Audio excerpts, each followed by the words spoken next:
Kita lupa niat wuduk. Sah tak? Ke kena semayang semula? Tidak sah. Kerana rukun wuduk itu 6 perkara. 2 daripada hadis, 4 daripada Quran. Apa daripada hadis?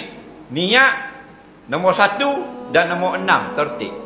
4 lagi daripada ayat Quran. 4 campur 2. Quran dan hadis inilah menjadi rukun wuduk.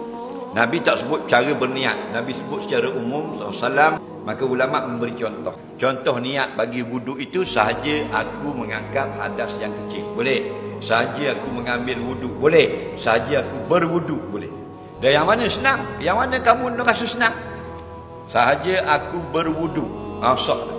Sahaja aku mengambil fardu wuduk. Boleh juga. Sahaja aku menunaikan fardu wuduk. Boleh juga.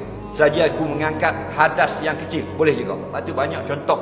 Dalam majmuk, dalam tahrir, dalam murni. Contoh-contoh.